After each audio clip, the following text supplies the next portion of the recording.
Alors, sur la question de la compétitivité par la réduction du temps de travail par unité produite, il est clair que ça, il s'agit de s'en débarrasser. Or, nous nous sommes déjà débarrassés. C'est toujours la même réponse, d'accord, hein.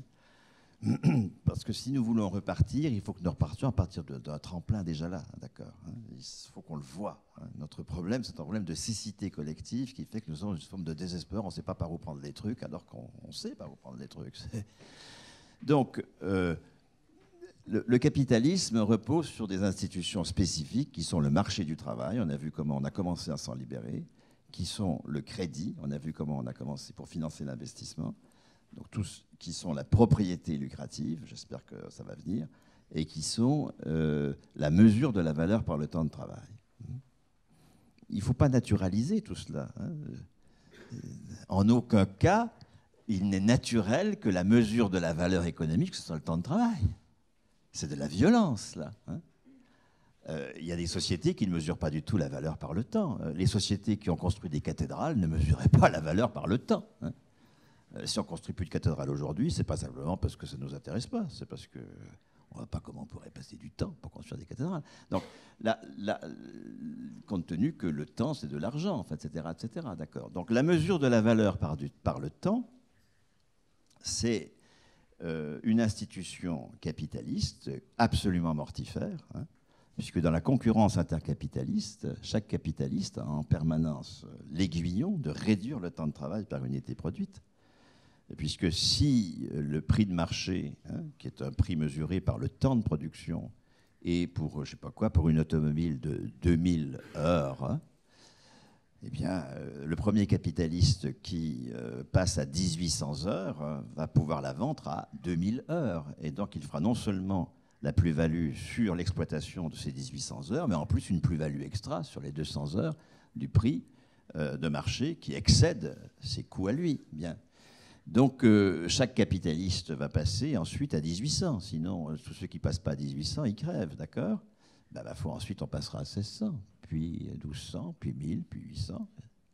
Et nous entrons dans une incapacité de produire des valeurs d'usage. Notre travail concret devient impossible parce que notre travail abstrait est réglé, celui qui mesure la valeur, est réglé par une mesure mortifère. Supprimer la mesure de la valeur par le temps de travail abstrait, hein, est absolument nécessaire. Or, c'est possible, puisque nous mesurons déjà toute une part du PIB par la qualification du producteur. Comment est-ce qu'on mesure la contribution de l'administration au PIB ? On additionne les salaires des fonctionnaires. Or, les fonctionnaires, ils ont une qualification propre. Donc, c'est la somme de salaires à vie qui mesure la valeur. Faisons pareil pour tout. Sur l'économie sociale et solidaire, je l'ai dit tout à l'heure quand j'ai abordé votre question, je crois, votre deuxième question macro-micro et contient la première,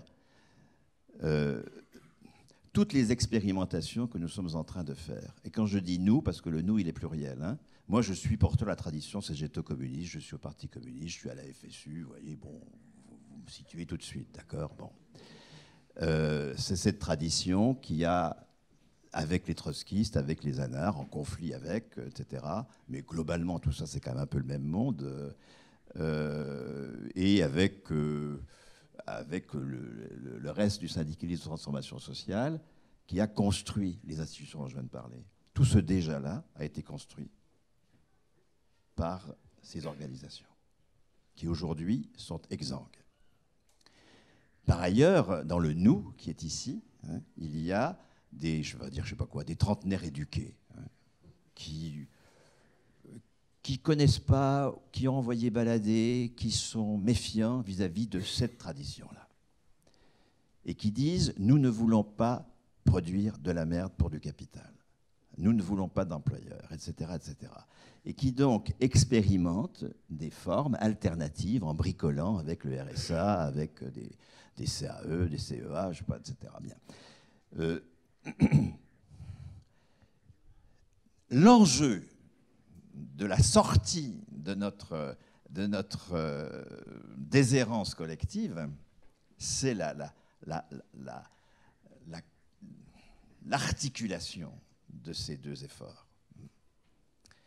Parce que toutes ces expériences qui supposent une haute conscience politique, dire on ne veut pas d'actionnaires ni d'employeurs, c'est une plus haute conscience politique que ceux qui disent recherchons un repreneur. Donc ça suppose une haute conscience politique. Mais ces expériences-là sont vouées à l'épuisement, ou alors à la réussite. Ça va donner le crédit agricole, ça va donner le crédit mutuel, ça va donner les coopératives basques, ça va donner, ça va donner la même chose que le capital, d'accord ? Donc soit marginalisation, soit hélas réussite. Et si nous voulons que ces expérimentations qui sont nées dans une volonté anticapitaliste soient le ferment d'une revivification de la tradition cégéto-communiste, encore faut-il que les apports de cette tradition soient transmis et que les porteurs de ces initiatives nouvelles revendiquent la socialisation du salaire et non pas le revenu de base, revendiquent la cotisation et non pas la nef. C'est-à-dire que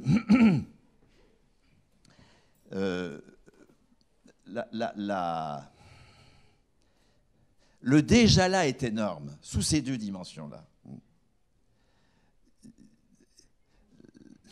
L'enjeu, c'est de leur articulation. Et je prends un exemple qui me paraît tout à fait remarquable, l'article de Rimbert dans Le Monde Diplo de décembre pour une presse libre. Pas une presse qui dit pipi caca, comme vous l'avez vu avant-hier dans la première page de Libération. Je vais quand même vous le lire parce que ça m'avait singulièrement intéressé. J'espère que je vais retrouver. Oui. La liberté d'opinion est en danger. Elle est en danger parce que, et c'est toute la première page, vous avez un bandeau, la liberté d'opinion est menacée, et puis vous avez des mots derrière, pour ceux qui ont pu voir ou qui ont lu Libération. Les mots, c'était ceci, voilà la liberté qui est menacée, de pouvoir dire « putain de Dieu, Bouddha de prise unique, social-démocrate, partageux de droite, fesse, par la barbe du prophète, Dieu est un con, porc cachère, pute vierge, psychopape, pine d'ours, branleur de nonnes. »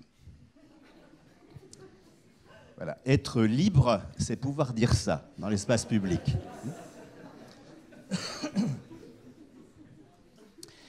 Donc, mais les journalistes de Libération ne pourront jamais dire « Draghi est un con », parce que c'est leur propriétaire. Propriétaire de Numéricable, de SFR, et donc bientôt de l'Express, de Lire, etc.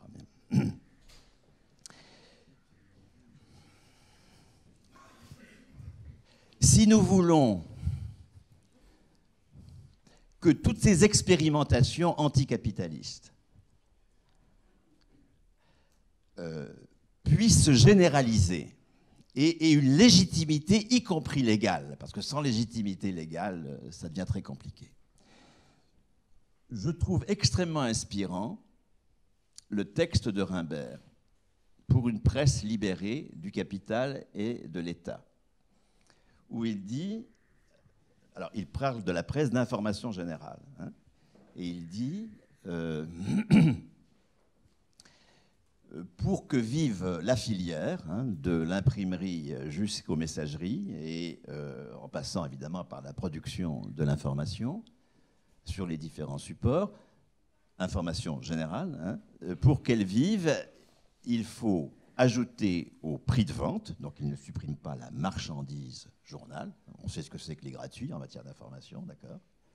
Donc il y a bien un prix de vente, il faut que s'ajoute au chiffre d'affaires de ces journaux 1,9 milliard.